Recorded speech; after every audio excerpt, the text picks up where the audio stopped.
언제나 어디서나 요동하지 않도록 그 전능하심과 온전하심과 인자하신 그 팔로 우리를 붙들어 주시는 아버지 하나님,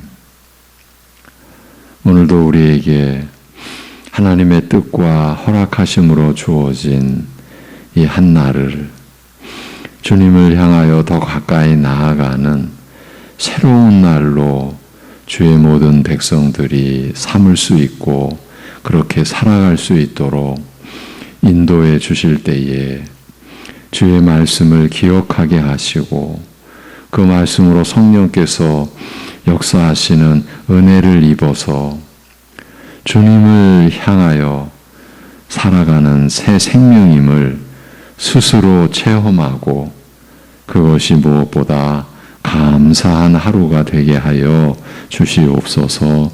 예수님의 이름으로 기도합니다. 아멘. 로마서 4장 25절에서 5장 4절까지를 보시겠습니다.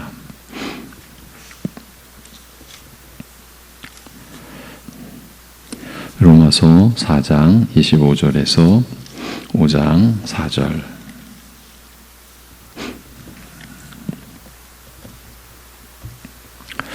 같이 보시겠습니다. 예수는 우리가 범죄한 것 때문에 내 줌이 되고 또한 우리를 의롭다 하시기 위하여 살아나셨느니라. 그러므로 우리가 믿음으로 의롭다 하심을 받았으니 우리 주 예수 그리스도로 말미암아 하나님과 화평을 누리자. 또한 그로 말미암아 우리가 믿음으로 서 있는 이 은혜에 들어감을 얻었으며 하나님의 영광을 바라고 즐거워하느니라. 다만 이뿐 아니라 우리가 환난 중에도 즐거워하나니 이는 환난은 인내를, 인내는 연단을, 연단은 소망을 이루는 줄 알미로다. 아멘. 믿음으로 말미암아 의롭다 하심을 얻은즉 우리 주 예수 그리스도를 통하여 우리는 하나님을 향하여 화평을 누린다고 하시는 말씀 그대로 우리는 오직 주 예수 그리스도를 통하여 하나님과의 화평을 누리며 살게 되었습니다. 그 말씀이 우리 안에서 역사하시는 그 은혜를 따라 이런 내용의 삶을 우리가 살고 있다는 그 말이죠. 그러니까 믿음으로 말미암아 의롭다 하심을 얻은즉이라고 하는 것은 다름 아닌 주 예수 그리스도를 통하여 우리가 하나님을 향하여 화평을 누리게 되는 그 상태를 가리키는 것이죠. 전적인 하나님의 은혜로 우리 신자들의 현 그 상태는 그렇다는 말이죠. 우리가 믿음으로 의롭다 하심을 받았으니 그런 상태에서 그런 은혜의 자리에서 우리는 주 예수 그리스도로 말미암아 하나님과의 화평을 누리게 되었고 실제로 누리고 있다고 사도는 설명을 하고 있습니다. 참 그리스도를 믿음으로 의롭다함을 받았는데 실제 삶에서 하나님과 하나님을 향하여 화평을 누리는 것도 주 예수 그리스도로 말미암아 주 예수 그리스도를 통해서 그래서 포도나무에 비유해서 나는 포도나무요 너희는 가지요 너희가 나를 떠나서는 아무것도 할 수 없다. 이러한 말씀을 우리가 늘 묵상하는 거죠. 우리 믿는 자들이 누리는 화평은 이런 내용을 지녔다는 거죠. 하나님을 향하여 하나님과 누리는 화평입니다. 이러한 평강이 우리가 실제로 경험하고 누리며 살도록 예수님께서 우리가 범죄한 것 때문에 내줌이 되고 또한 우리를 의롭다 하시기 위하여 살아나셨던 것이죠. 그러니까 지금 4장에서 5장으로 이렇게 이어지는 이 내용은 그냥 대충 보고 넘어갈 내용이 안 되죠. 되어서는 안 되죠. 우리 주 예수 그리스도를 통하여 우리가 하나님을 향하여 화평을 누리고 있다는 것은 놀랍게도 우리가 믿음으로 말미암아 의롭다 하심을 얻은 것을 입증해 주니까요. 이 말씀의 이러한 관계, 그 속에서 보이지 않는 믿음이 이렇게 증거되어진다는 것이죠. 믿음으로 의롭다 하심을 얻은 사람들에게서 나타나는 현상이 있는데, 여러분에게서 나타나는 현상이 있는데, 소위 믿음의 열매라고 할 수 있는 이런 사실들이 나타나는 그 현상, 그러한 사실들, 현실에서의 그 실제, 그것들이 보이지 않는 믿음을 확인할 수 있게 해준다는 그 얘기죠. 얼마나 이것이 중대한 내용입니까? 그래서 바울 사도가 믿음으로 의롭다 하심을 얻은 사람은 첫째로, 예전 로마서 5장에서 제시된 그 열매 중 첫째, 주 예수 그리스도로 말미암아 하나님과 화평을 누리는 사람, 믿음으로 의롭다함을 얻은 사람은 어떤 사람이냐? 주 예수 그리스도로 말미암아. 그러니까 다른 것을 통해서가 아닙니다. 오직 주 예수 그리스도로 말미암아서 하나님과 화평을 누리는 사람이라. 믿음의 열매인 이 하나님과의 화평, 하나님을 향하여 누리는 화평이 자기 자신의 보이지 않는 믿음을 스스로 확인할 수 있게 해준다라는 것이죠. 그렇기 때문에 하나님을 향하여 화평을 누린다라고 하는 구절에, 이 구절의 뜻을 더 생각해 보자고 한 것입니다. 이것은 사람들이 흔히 평안하다라고 할 때에 그 평강이, 그 화평이 아니기 때문입니다. 하나님과의 화평이라고, 더 정확히는 하나님을 향하여 누리는 것이라고 하지 않습니까? 한마디로 이것은 오직 하나님과의 관계에서, 그것도 우리 주 예수 그리스도를 통하여 누리는 화평인 것입니다. 그러니까 이 평강은 사람들이 통상 상황과 환경에서 느끼고 누리게 되는 평안과는 무관한 것이죠. 일이 잘 되고 집안도 무사할 때 사람들이 흔히 평안하다라고 하는 그런 평안과는 상관이 없습니다. 오직 하나님과의 관계에서 나오는, 그리고 누리는 평안을 가리키는 것입니다. 그러면 이제 남은 문제는 이 하나님과의 평안을 우리가 얼마나 누리며 사는가 하는 점입니다. 그런데 이 내용이 그리 간단한 게 아니라는 점을 어제 확인했습니다. 그 요점은 신자들이라 할지라도 상황과 환경을 통해서 오는 만족과 평안을 우선으로 삼지 않을 수 없는 현실에 있었습니다. 그런 현실과 상황에 눌려 있고, 지배당하고 있고, 또 그럴 수밖에 없는 처지를 짚어드렸습니다. 우리 자신을 돌아본 거죠. 그래서 어쩔 수 없이 하나님을 향하여 화평을 누린다라는 것이 너무 비현실적인 얘기가 되어버린 우리의 현실을 돌아보아야 했던 것입니다. 왜냐하면 이대로 가서는 안 되기 때문입니다. 우리가 우리의 현실을 돌아보고, 그럴 수밖에 없구나, 그렇게 이해하고 그렇게 그냥 헤아려만 주고 깊은 동정심만 가지고 우리 자신에 대해서 그대로 넘어가서는 안 되기 때문입니다. 이렇게 어려운 현실 속에서 하나님과의 화평까지 우리가 어떻게 기대할 수 있겠냐는 식으로 가서는 안 되기 때문입니다. 그런 대로, 그런 현실의 주장대로라면 어떤 지금 이제 영적인 그 문제가 일어난 겁니까? 제기되는 겁니까? 우리가 믿음으로 의롭다 하심을 받았으니라고 하는 이것이 우리의 현실을 떠나 있는 말씀이 되어버리는 거지 않습니까? 현실은 현실이고 이상은 이상이고, 그런 흔히 사람들이 말하는 그런 논리, 그런 원리에 그냥 걸려드는 거죠. 예수님께서 우리가 범죄한 것 때문에 내줌이 되시고, 또한 우리를 의롭다 하시기 위해 살아나셨다는 이 역사 속에 앞으로도, 지금도, 전에도, 지금도, 앞으로도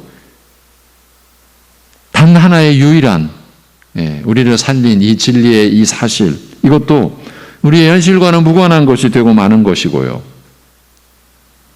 우리의 현실이 이렇게 어려운데 믿음으로 의롭다 하심을 받은 게 무슨 상관이고,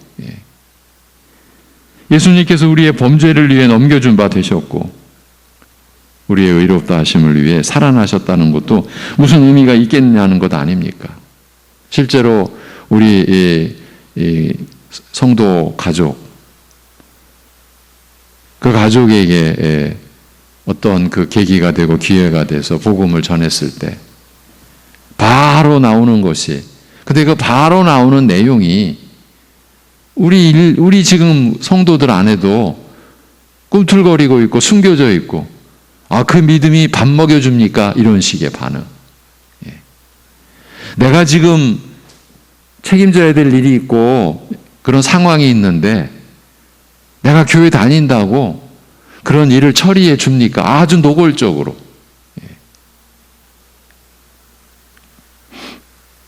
사실 이렇게 지금 말하고 있는 우리가 말하고 있는 이런 내용들이 말이 안 되는 얘기 아닙니까? 말이 돼서는 안 되죠. 예수님께서 우리를 위해 죽으시고 다시 사셨는데 그 일이 현실적으로는 우리가 아무 상관이 없고 우리가 살아가는데 별 의미가 없다라는 얘기 아닙니까? 이렇게 되면 어떻게 되는 겁니까? 우리가 믿고 그 믿음으로 살아간다라고 하는 이 모든 신앙의 체계가 헛된 것이 되고 마는 거죠. 하나님 나라로서의 교회는 무너진 형세가 되는 거죠. 그러니 말이 안 되는 얘기를 한 겁니다. 그런데 우리의 생각으로는, 이 말로는 말이 안 되는데 우리의 현실은 말이 되게 하고 있다라는 것입니다. 바로 이 점을 함께 생각해 보자고 굳이 우리의 현실을 꺼내 들고 짚어 드린 겁니다. 어제 월요 모임에서도 욥기의 고난, 그 말씀 안에서 그 친구들과 욥이 서로 얘기하는 것을 보면은요, 정말 기가 막힌 내용들이 계속, 그러면서 이제 우리가 스스로 묻는 거죠. 거기 사역자들이. 지금 고난을, 우리 현실 성도들이 고난을 과연 어떻게 여기고 있는가? 그 어려움을 말씀으로 그 고난을 해석하고 말씀으로 고난을 이해하고 살고 있는가?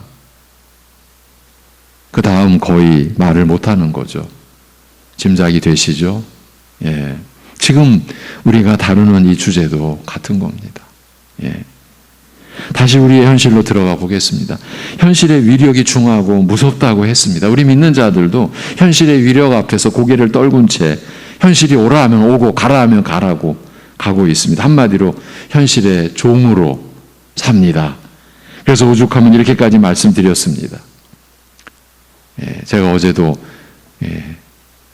똑같은 얘기를 우리 사역자들과 함께 나눴죠. 많은 신자들이 예배용 말씀과 현실용 말씀을 따로 챙기고 사는 것 같다. 이런 관점에서 보면 오늘 본문은, 이 로마서의 이 말씀은 그저 예배용 말씀에 불과한 것이죠. 아니, 환난 중에 즐거워 하다니요. 거기 10명이 모이는 월요 모임 중에도 상당히 어려움을 겪는 분들이 있습니다. 지금 50대인데도 황반 변성이 와서 말씀을 보고 성경을 통해서 또 화면을 여러 가지 그 자료를 봐야 되는데 안 보이는 거예요. 그래서 어제도 한 분은 치료받으러, 육신적인 어려움도 있죠. 가정적인 어려움도 있죠. 교회적인 고통도 있죠. 그 중에 어떤 분의 그 고난은 같은 사역자들로서 들으면서 숙연해질 수밖에 없고,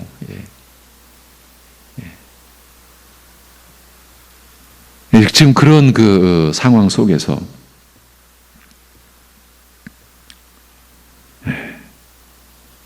우리가 하나님의 나라를 섬기는 사역자들로서 우리도 그 고난을 품고 살면서 그 고난을 말씀해 주는 그러한 내용을 통해서 우리가 생각해 보는 거죠. 우리 지금 하나님의 약물인 우리 성도들은 고난을 어떻게 이해할까? 가만히 보니까 예배용 말씀은 말씀대로 따로 놓고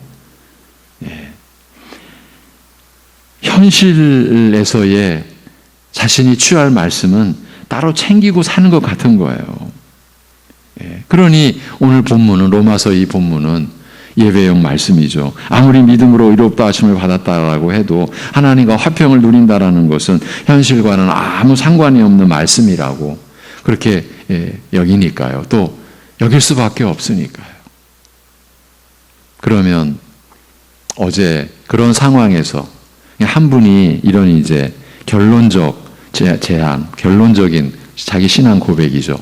어떤 어려움이 와도 하나님 앞에서 때로는 원망도, 어제 이제 한 목사도 왜 나에게 이러한 시련을 주십니까? 그냥 있는 그대로, 어디 가서도 말할 수 없는 너무 큰 아픔, 왜 이런 시련을 주십니까? 그러니까 그 한 분이 그렇습니다. 우리가 때로는 그런 원망 같은, 또 그런 어떤 탄식, 그것도 하나님 앞에 서면 된다. 하나님 앞에서. 여러분, 우리는 욥의 고난을 상상도 못합니다. 그러니까 결국은 욥의 고난이라고 하는 것은 아주 조심스럽게 결론적으로 말씀드리면 결국은 예수 그리스도의 고난을 비춰주는 거죠. 여러분, 예수 그리스도의 고난을 이해하십니까? 하나님께서 독생자 아들을 그렇게 고난에, 그 죽음에 처하게 하시는데 그렇게 될 이유가 그분에게는 하나도 없지 않습니까?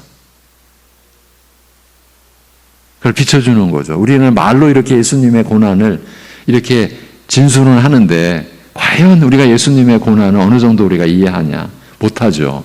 근데 욥기가, 놀랍게도 욥기가 당대의 가장 의로운 사람, 경건한 사람, 그래서 사단이 시기하고 어떻게든 그의 의로움을 깔아뭉개려고 하는 사탄과 여호와 하나님과의 천상에서의 그런 논의가 결국은 욥의 고난으로 나타난 것 아닙니까? 욥도 모르고 욥의 세 친구들도 모르고, 근데 우리는 말씀을 통해서 알지 않습니까?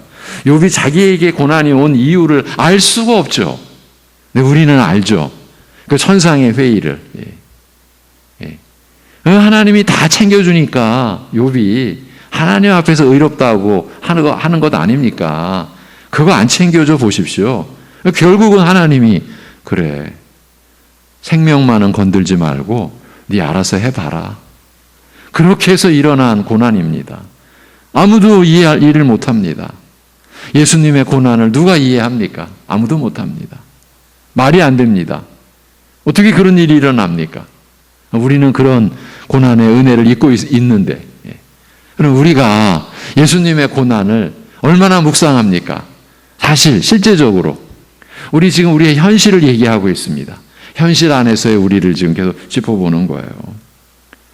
우리가 현실에 매여 있는 것을 보면은요, 믿음으로 의롭다함을 받았다라는 게 내 현실에서 뭐지? 무슨 유익을 줘? 하나님과의 화평? 그건 너무 비현실적인 얘기 아니야? 이러고 있는 것 아니냐는 거죠. 그러면요, 이 현실용 말씀은 어떻게 교회 안에 자리를 잡고 있을까요? 그리 어려운 일이 아닙니다. 성경에 기록된 하나님의 말씀에 근거하지 않는 내용을 가지고 사람들의 마음을 흡족하게 해주는 것이면 되는 것이죠. 그러면 현실용 말씀이 되어버리는 거예요. 이런 거짓 말씀으로 사탄은 교회를 혼란에 빠뜨리는 것이죠. 그렇기 때문에 우리는 기록된 성경 말씀을 벗어나지 않으려고 하는 거예요. 하나님 우리를 지켜달라고. 바울사도가 고린도전서에서 형제들아, 내가 너희를 위하여 이 일에 나와 아볼로를 들어서 본을 보였으니 이는 너희로 하여금 기록된 말씀 밖으로 넘어가지 말라. 이렇게 한 것을 우리에게서 배워 서로 대적하여 교만한 마음을 가지지 말게 하려 함이라고 기록해 놓은 대로 말입니다. 이 구절 바로 앞에는 심판에 관한 말씀이 놓여 있어요. 기록된 말씀 밖으로 넘어가지 말라. 이것은 하나님의 심판하시는 그 권세와 온전하심 앞에서 주어진 말씀이에요. 기록된 말씀 밖으로 넘어가면 하나님께서 판단하신다라는 그 뜻이죠. 분명한 것은요, 우리의 현실이 이렇게 너무 어둡고 아무리 길이 보이지 않는 상황이라고 해도 이대로 가서는 안 된다라는 것입니다. 그래서 우리가 현실에 왜 이렇게 매이게 되는지 그 근본 원인을 좀 더 찾아보고자 하는 거죠. 이를 위해서 먼저 우리 신자들에게 있어서 그럼 현실은 어떤 의미인가? 우리가 매일 살아가는 우리의 현실이 도대체 이제 하나님 나라로 부름을 받고 그 나라를 상속받게 된 그 나라에 이미 속한 우리에게 우리의 현실은 뭐냐라는 거죠. 단순히 우리가 먹고 살기 위한 그러한 현실이냐? 그렇습니까? 바로 이 내용을 우리가 작년 1년 전쯤에 이 새벽 이 시간에 나눴던 내용이 있습니다. 히브리서 10장의 말씀을 통해서였습니다. 그때도 며칠이라고 셀 수 없을 정도로 여러 날 동안을 이 주제를 우리가 나눴습니다. 본문 봉독은 생략하고 그 내용만을 돌아봅니다. 히브리서 10장 10절은 그리스도께서, 여기서도 그리스도입니다. 지금 우리 현실의 얘기를 하는데 단 한 번 그리고 단번에 그 몸을 들이심으로써 우리가 거룩해졌다라고 말씀합니다. 고린도전서 1장 30절에서 그리스도께서 우리에게 의로움과 거룩함과 속량함이 되셨다, 그 말씀을 히브리서에서는 단 한 번, 단번 그 몸을 들이심으로써, 그게 십자가에 못 박혀 죽으심으로써 우리가 거룩해졌다라고 말씀합니다. 그러니까 우리는 그리스도의 단 한 번의 제사로 거룩해졌고 이것으로 확정되어 변함이 없게 되었다는 것이죠. 그렇지만 그 뒤에 이어지는 14절에서는 우리를 가리켜 지속적으로 거룩하여지는 자들이라고 하여 거룩한 변화가 계속되는 것으로 말씀하고 있습니다. 앞에서는 거룩해졌다. 근데 뒤에서는 거룩해지고 있다. 거룩해지는 자들이다. 안타깝지만 우리말 성경에서는 이 구분을 풀어버렸어요. 그래서 10절에서도 거룩해졌다. 14절에서도 거룩해졌다. 이 말씀이 우리에게 주어진 뜻을 덮어버려서 안타깝게도. 그래서 그때 제가 웨스트민스터 신앙 고백서까지도 동원해서 여러분에게 우리 장로교회 신앙 고백서 그 성경에 관한 그 첫 대목에 결국 교회는 원어 성경을 의존해야 한다. 각 나라 말로 번역이 될 때 언어의 불가피한 연약함 때문에 원문 성경에 기준을 두어야 된다. 제가 그것까지 소개해 드렸었어요. 이렇게 신자의 거룩한 변화는 날마다 계속 진행되는 것임에도 이미 거룩하여진 것으로 확정적으로 말하며, 이렇게 거룩한 변화가 매일 진행 중인 우리 신자를 한 번의 제사로 영원히 완전케 하셨다, 거룩하게 되었다라고 말하는 것은 그리스도께서 단 한 번 드리신 그 제사가 그만큼 완전하여 우리를 모든 죄의 더러움에서 정결케 할 것이며, 또한 날마다 진행 중인 거룩한 변화의 과정을 반드시 완전하게 마무리할 것이기 때문이라고 할 수 있는 거죠. 우리는 그렇게 이 말씀을 받는 거죠. 이런 놀라운 말씀을 수십 일에 걸쳐 나눴어요. 우리 믿는 자들은 이와 같은 말씀을 성령님 안에서 믿음으로 받아서 이 말씀대로, 곧 이 말씀이 역사하는 은혜를 따라서 살아가는 것이죠. 다시 말씀드립니다. 우리 신자들은 그리스도 안에서 거룩해졌습니다. 그래서 성도입니다. 예. 고린도 교회, 우리 지난 주일 우리 조목사가 설교할 때 고린도 교회 그렇게 많은 문제 있는데도 사도는 서슴없이 성도라, 거룩한 교회라 그렇게 칭하는 이유가 이런 말씀에 근거한 거죠. 그래서 그리스도 안에서 날마다 지속적으로 거룩하여지는 자들로 우리 신자들은 살아가는 거예요. 거룩해졌어요. 그런데 날마다 그리스도 안에서 지속적으로 거룩해져 가는 자들로 우리 신자들은 이 땅에 존재하는 거예요. 이것이 하나님의 은혜로 말미암은 우리 믿는 자들의 삶이에요.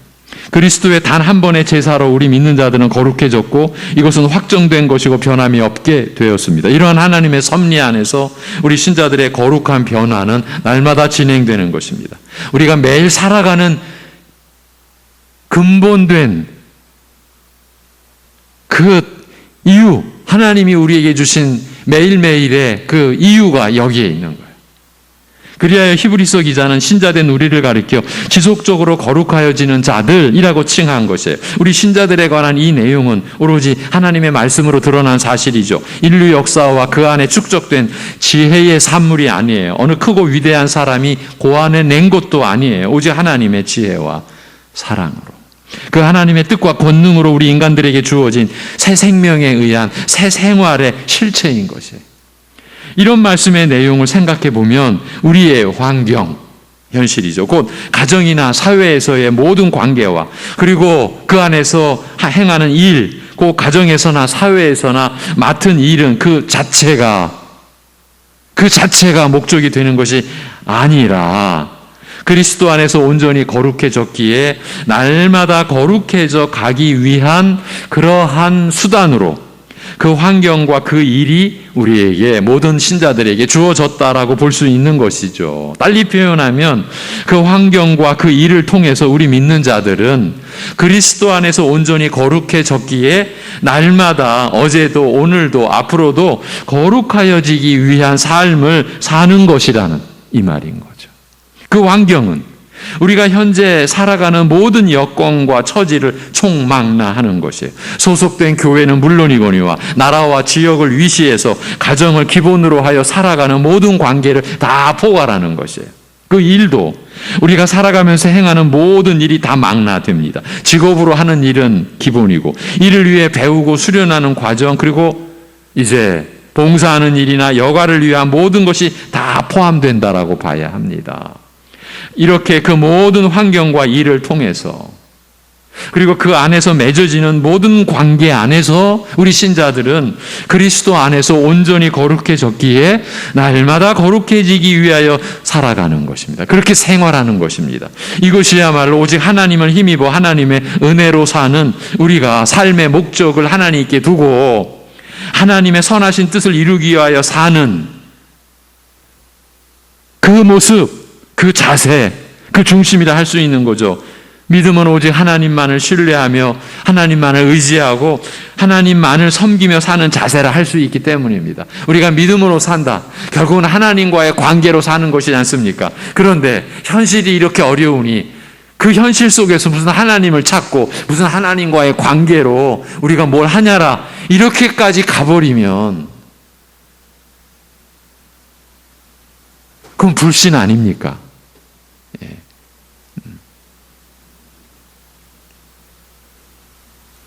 이렇게 사는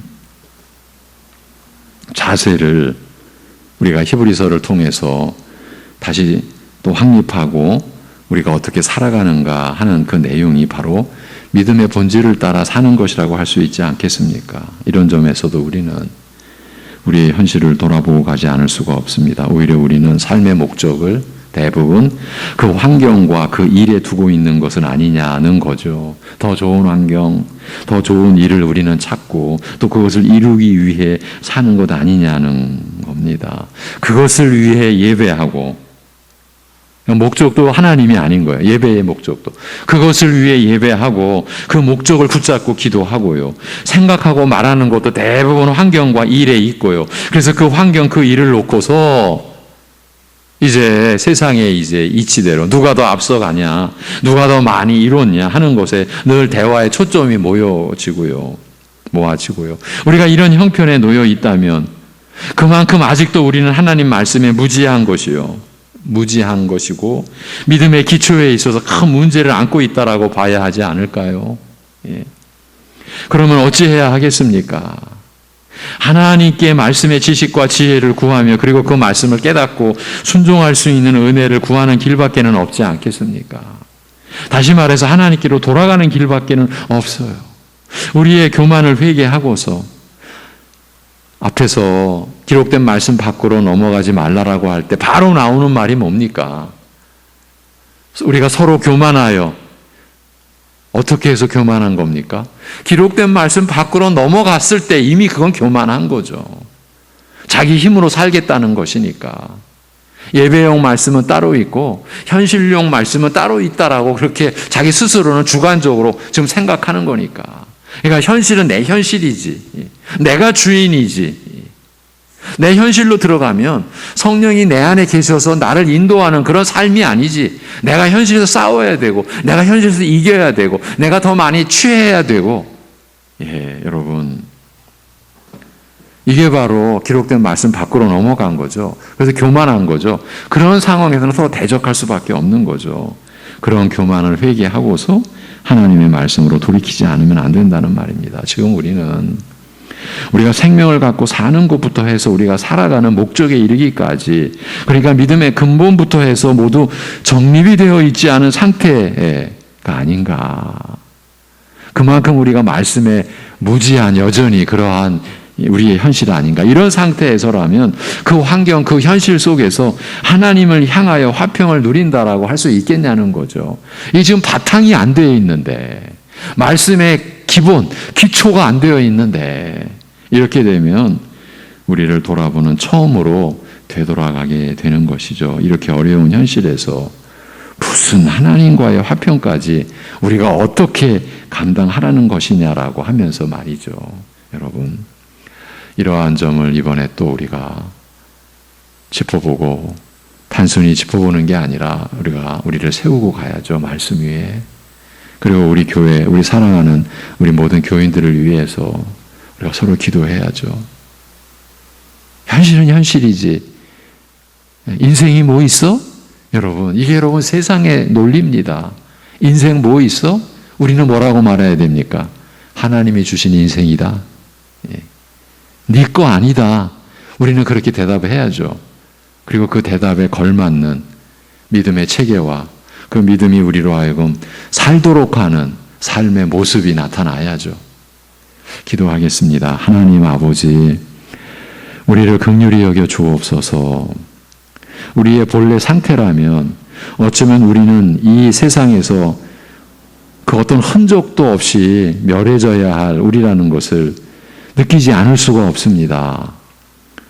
참으로 하나님께서 우리가 하나님에 대하여 대적하고 교만한 그대로 심판하셨고 하나님께서 진노하셨다면 제가 어찌 여기 하나님을 찬송하고 하나님을 예배하는 자리에 있을 수 있겠사옵나이까? 우리가 어떻게 오늘 현실을, 하나님이 주신 하루의 이 시간과 이 생명을 우리가 어찌 받아 누릴 수가 있겠사옵나이까? 그 오래 참으심으로, 그 크신 긍휼과 인자하심으로 우리가 회개하기를 기다리시며 이 모든 이 삶의 여건을 허락해 주신 하나님의 뜻을 우리가 다시금 또 붙드는 그러한 말씀의 역사를 우리에게 허락하여 주옵소서. 아버지 하나님, 현실의 주인처럼 우리가 행세하는 것이 얼마나 무서운 일인지를 깨닫게 하여 주옵소서. 우리에게 주어진 관계와 상황과 일들이 하나님께서 허락하여 주시지 아니하면 그 어느 하나라도 우리가 누릴 수 없고 경험할 수 없다라는 것에서 우리가 벗어나지 않게 하여 주옵소서. 진실로 오늘 하루도 하나님의 생명으로 마감하는 그 시간에도 하나님의 뜻으로 우리가 마감되었고 지켜졌고 보호받은 그 사실에서 우리 마음을 두고 믿음을 가질 수 있도록 인도하여 주옵소서. 우리가 현실을 살아가는 각자 다른 그 처지 속에서 그러나 동일한 한 믿음을 가지고 그 현실에 대처할 수 있도록 우리 안에 성령께서 영원히 떠나시지 아니고 거하시는 그러한 은혜 속에서 우리가 살아가는 것임을, 그러한 믿음의 눈으로 우리에게 주어진 가정과 우리가 지금 살아가는 그 상황과 이 사회 속에서의 형편을 바라볼 수 있게 하여 주옵소서. 하나님의 말씀으로, 하나님의 우리를 긍휼히 여기시는 그러한 사랑으로 우리에게 주어진 현실을 볼 수 있는, 그리하여 그 현실이 어제와 새롭게 보이고 말씀의 진리로 인하여 새롭게 보이고 주님의 은혜로 새롭게 보이고, 그래서 그 안에서 우리가 무엇을 감당하고 어떻게 우리가 행세해야 할지를 깨닫는 역사가 우리에게 일어나게 하여 주옵시고, 그래서 우리의 매일매일이 하나님을 의지하고 하나님과 더불어 동행하며 하나님의 뜻으로 열매 맺는 매일매일을 우리가 소망하고 하나님의 약속대로 그리 될 것을 믿고 날마다 거룩해져가는 우리 성도들의 그 모습, 그 성품, 그 신자의 하나님의 자녀의 존재에 그리스도의 장성한 분량에 이르는 변화가 날마다 경험되어지는 역사를 허락하시고 이루어 주시옵소서. 우리 주 예수 그리스도의 이름으로 기도하옵나이다. 아멘.